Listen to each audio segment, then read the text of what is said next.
I was sort of hoping that it would be to play the creature, but I wasn't sure because there's also a world where it could be like, could you be this tree in a scene? And if Guillermo asked, you'd be like, yeah. So when it was sent, you didn't know it was for the creature? No, I didn't, because I had no idea. I thought, like, I was like, well, that role's gone.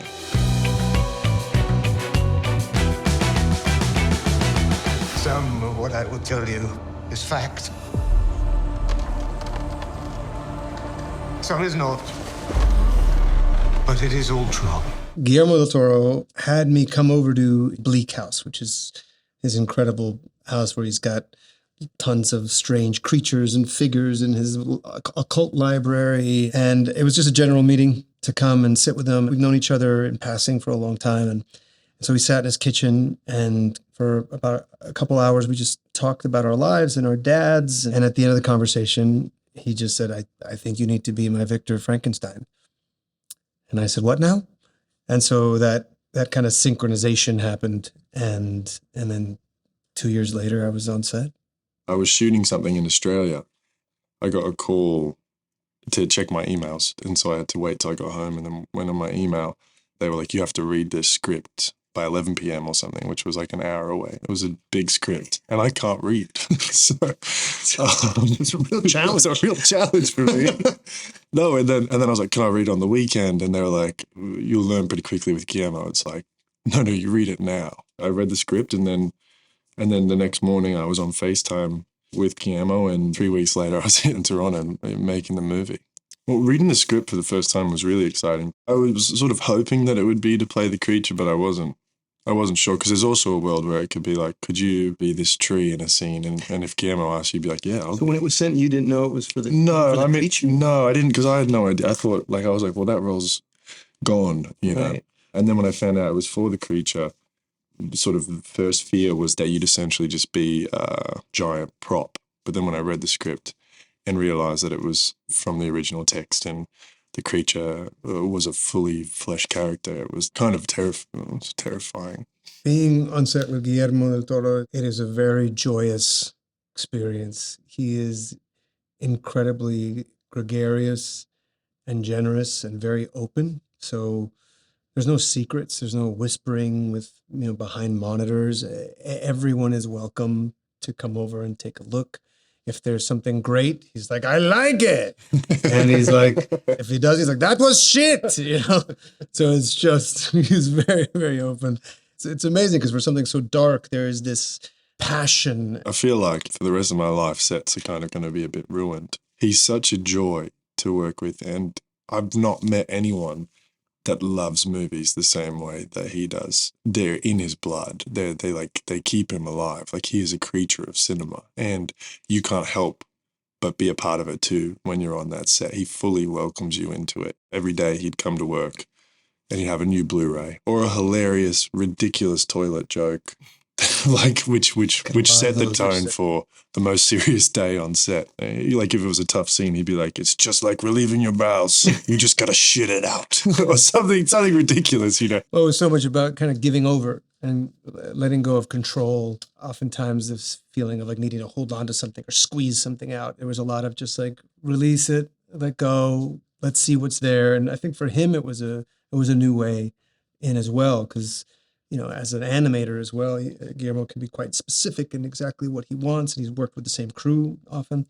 There was a lot of letting the film tell him what it was. He's like just listening to it and not trying to force anything. And so we took our cue from him. I didn't have like the greatest amount of time to try and figure it all out, and I was super lucky because Guillermo said, you know how to do this, and the movie's going to tell you how to do it. And when he first said that, I was like,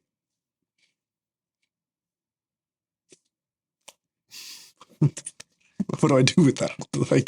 But he's a genius, and it just happened.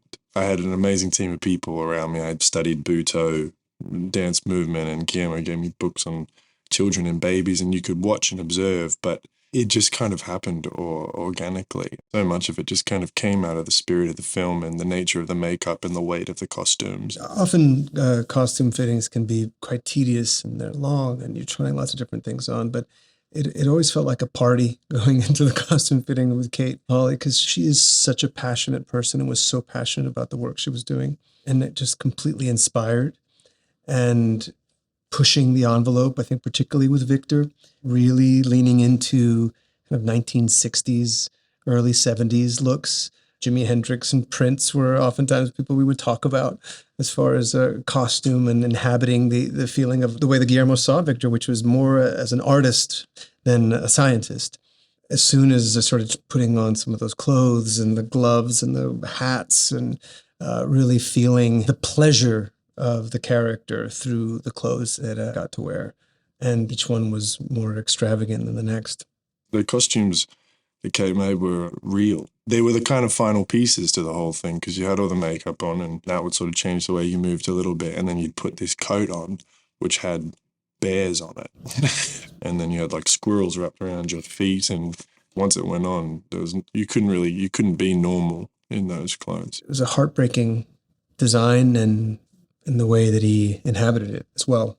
That's what's really exciting about the film, is that everyone thinks they know Frankenstein, but this one, there's something that's really unsettling and moving about the way that the creature is portrayed, and really seeing the journey from this innocent, infant-like thing to this creature that's apocalyptic by the end of it. The mood was kind of there as well, because we had all these sound stages that were completely built out to each of our worlds, like down to the set design had like moss and running water in the drain pipes, and you never really left the world. There's no real need to, for me to walk around like, like that. Because of fear that it would disappear. That it would go away. Like, I hold on to it. You're also, you're in this stuff for 18 hours. I remember at the beginning, a lot of people wouldn't come up to me, but I really needed like water or something, but people didn't know whether it was because the makeup's so angry. But I don't think it would have served the film if we were all sat in our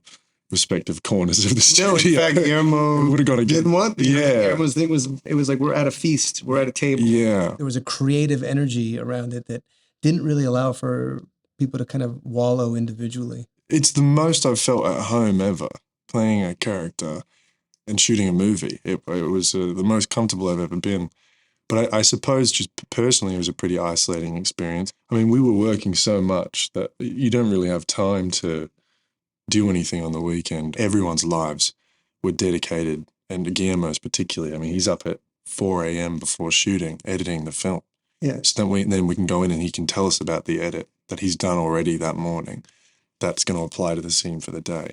The way that the conversation with Guillermo and I started those 2 years ago before we started at that table was about fathers and sons, and about the need to want to run away from it, and then the tragedy of repeating similar cycles, and ultimately about forgiveness at the end of it.